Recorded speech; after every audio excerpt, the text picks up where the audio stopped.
sort of a compelling case against this particular mindset of prejudice or hatred. Rudyard Kipling grew up in India, mastered their languages and understand the cultures and religions of India, but came up as an extreme views on very colonial British outlook, looking down, condescending towards Indian religion, Indian culture, Indian language, and Indian civilization.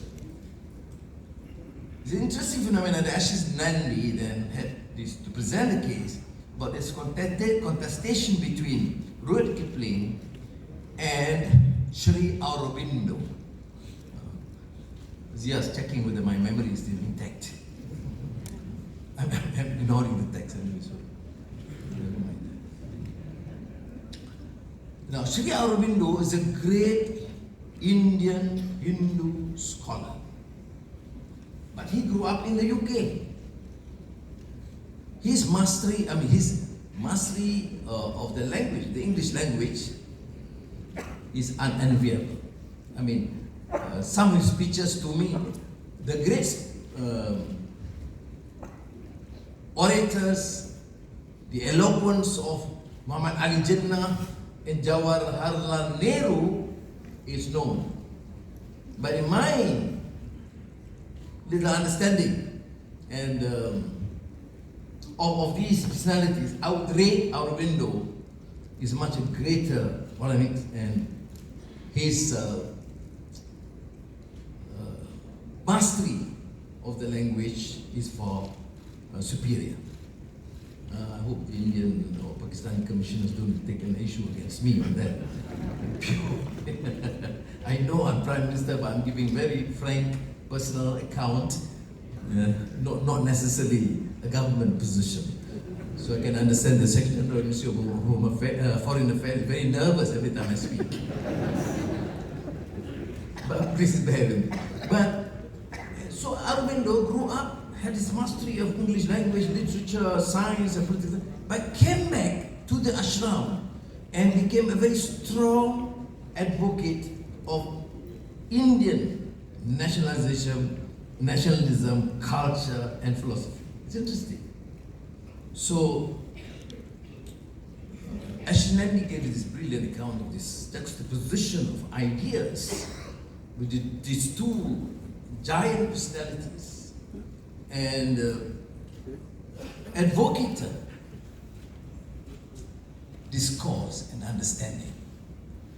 I alluded to earlier Edward Said in his great book, one of the known Israeli scholars, Martin Kramer, when Edward Said published this Orientalism, became quite popular, tour de force in the academia, including the West. I think he was professor of political science at Columbia University, am I right? Columbia or New York University? Columbia University, I think.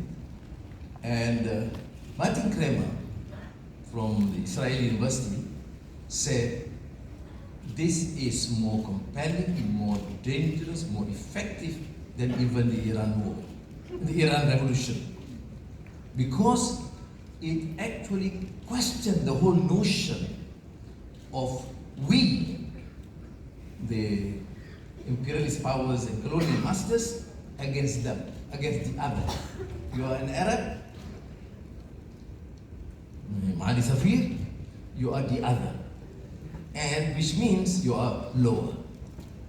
You are Indian or you're an Arab, you are Muslim, then you are considered of a lower position, including the Turks. This according to the West. And this is by Edward Said.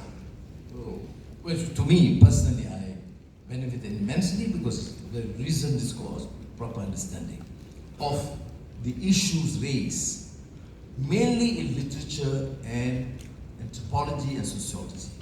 But this book by Dr. Anas Sheikh Ali, published in London, extended beyond that traditional notion of literature, language, and culture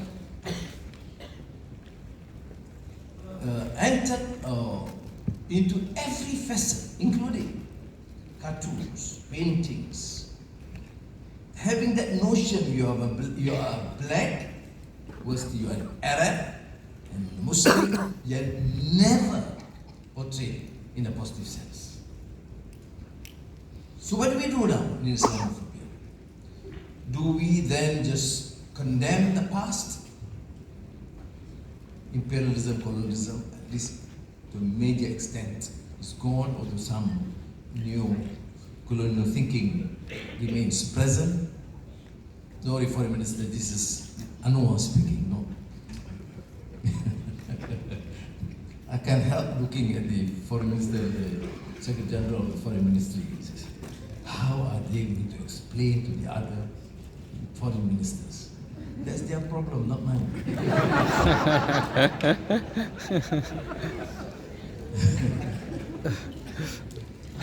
I represent a different generation.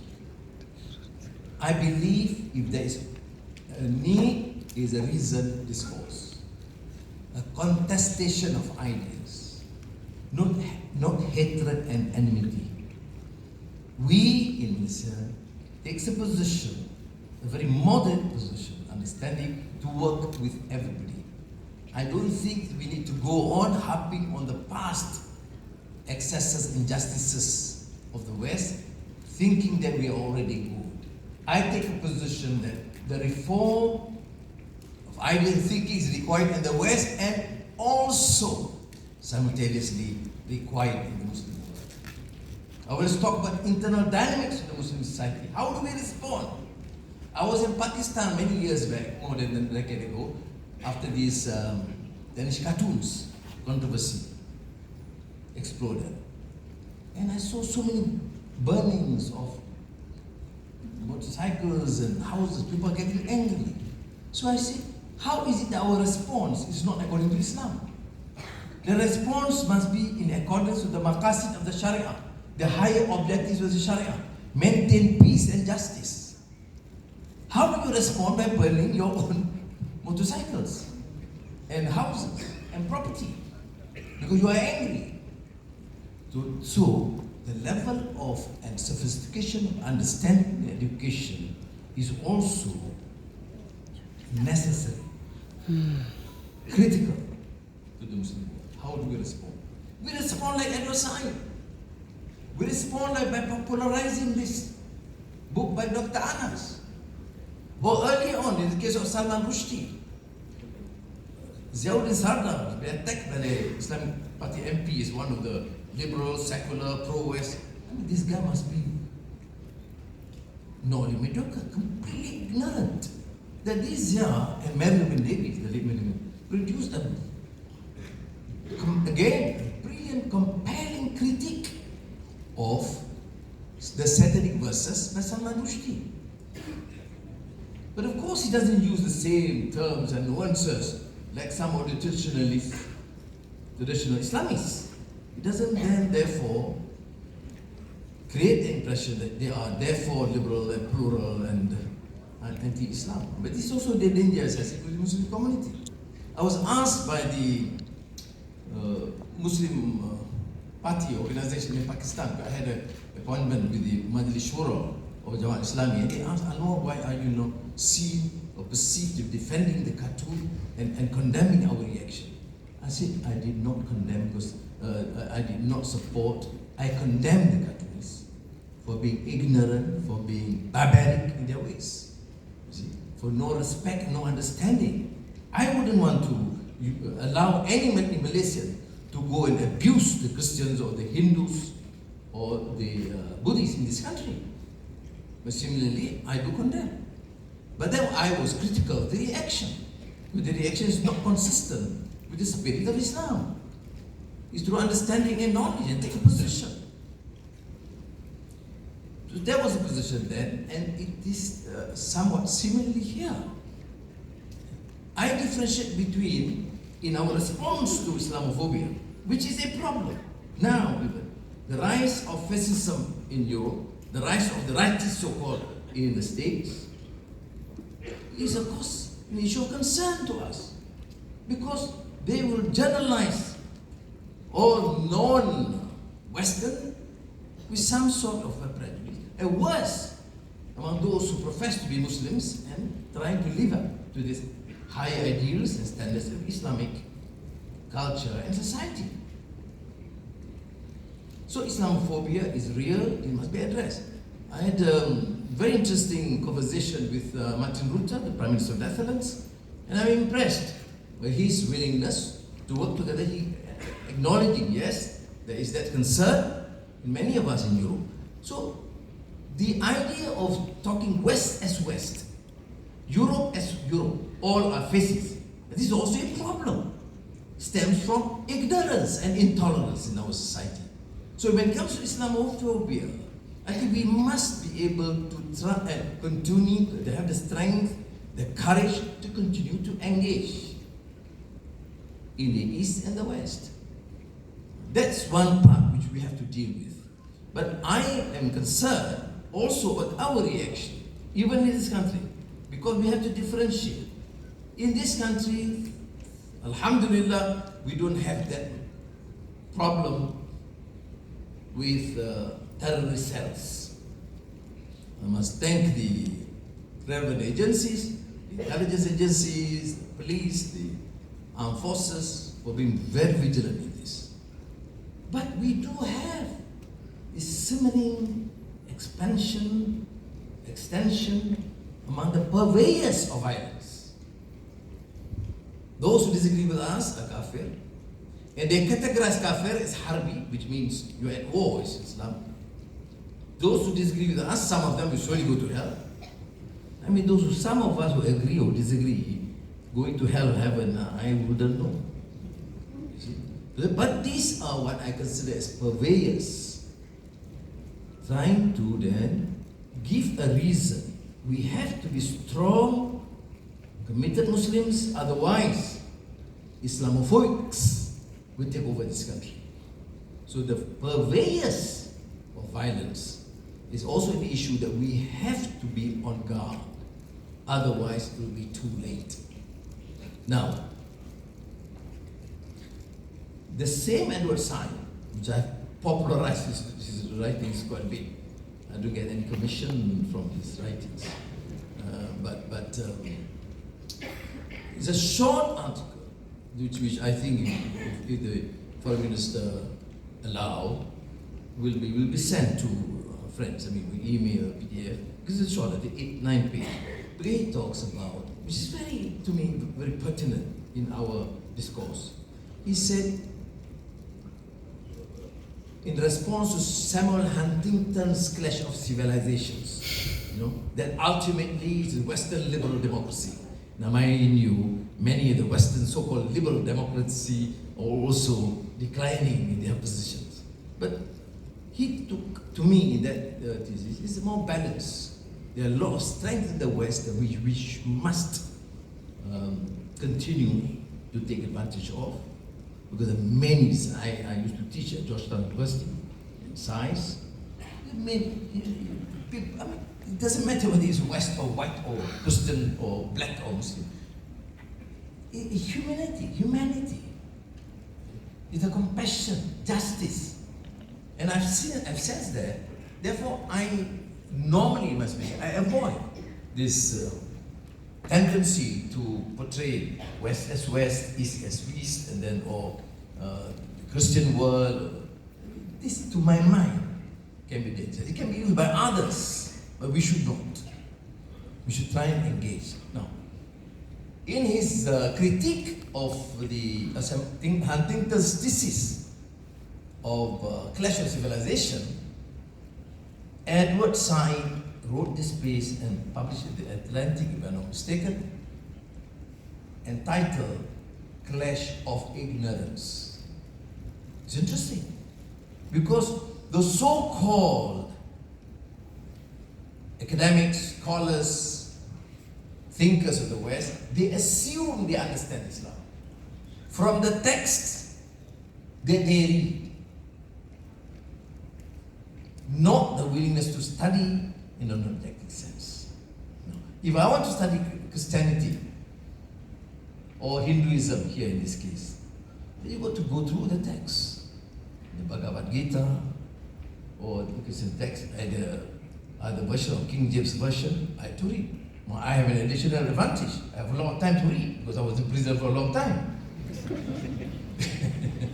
So when I ask some of the professors, they can compete. Because 10 solid years of reading and nothing else. MashaAllah.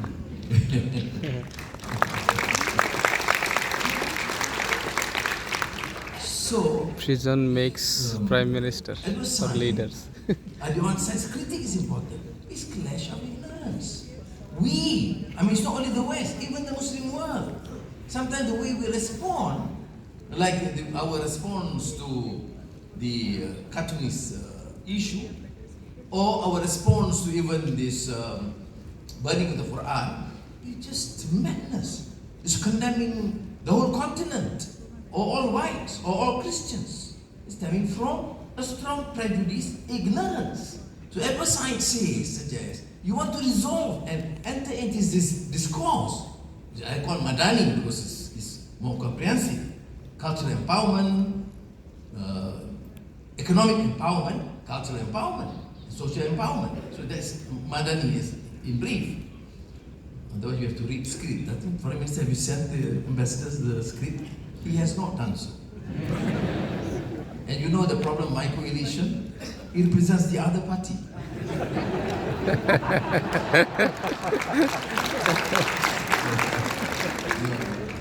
I'm joking. He is a stalwart in the cabinet, very committed to this. But I'm not joking the fact that he's Secretary General of Barisan Nasional. And the president at the time is here. And Edward Said, he said, we the Muslims also lack this understanding. Yes, there's gross injustice. Look at the fate of the Palestinians. To me, it's mind-boggling. I can't understand how we as human beings can tolerate this. I have a difficulty if at all anyone can just help me out. I don't know. And people are being killed, their houses being taken away. Oh no, it's a 2,000-year history. What's going to happen to Malaysia? Everybody talks about 2,000-year history. There's no place to many of us. But so I still, the answer is, of course, a reasoned discourse. So Edward Said suggests that therefore, why don't we, the Muslims, understand them, the others, and they too try to understand us and stop this madness, this crazy profiling people according to their race or their religion or where they come from. Well, it is a major task. It'll be easier said than done. I hope I'm more successful. Even I'm struggling with this to try and convince my colleagues on, particularly from various parties, religious denominations, can we just try and engage? When I say, let us have a Madani discourse, I say no. Madani discourse is Western, secular, liberal. Because Anwar must have taken it from John Locke, Ziauddin Sardar, Amartya Sen. Amartya Sen is a great political economist, very passionate about poverty and inequality. And suddenly he's been dumped as a liberal secular. Therefore, must be detected at all costs. These are trends that's affecting the minds of many Malaysians too, particularly the young. That is why I have strongly urged government missionaries, agencies, you want to ensure that Malaysia survive as a united, multiracial, multicultural country, it must be through understanding and respect. There's a verse of the Quran that talks about differences, sex and tribes and languages, through lita'arafu, through understanding and appreciating and knowing one another. not through a condescending view or displaying arrogance towards each other. So in conclusion, do you believe that Islamophobia should continue as a firm belief? No. Must we do more? Yes. You know, in the Alliance of Civilizations, I think supported by the United Nations, Spain and Turkey have started this remarkable initiative. I attended one major conference in Turkey on Islamophobia. But I would encourage in our future sessions to get a team, experts representing Islam, the other religions, particularly those in Malaysia, and the West. Because there are many, to my mind, many scholars, academicians in the West, or from the West, who do not share that prejudice, hatred for the other. And I think this sort of exchanges, to my mind, would be useful. And Triple IT, I've been associated for a long time, and the Ministry of Foreign Affairs, which has just been recently associated, would actually form this new alliance to try and promote this, not necessarily in huge international conferences, but to get this level of understanding. It is so critical that we in Malaysia set that example, because we were all Malaysians, not Western, but we are very strongly influenced sometimes with the Western thought, and we need to be open to benefit from everyone. But ultimately, as the great Algerian thinker stated, it must be indigenous, which means it must come from within, getting the best from all other cultures and technology. America is leading, Europe, China, or India, but then remaining as a Muslim or as a Malay, but very Malaysian. So sekali lagi, terima kasih. Assalamualaikum.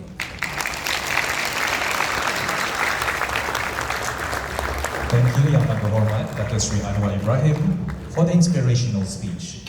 We would like Yang Amat Berhormat Dato' Sri to remain on stage for the next event.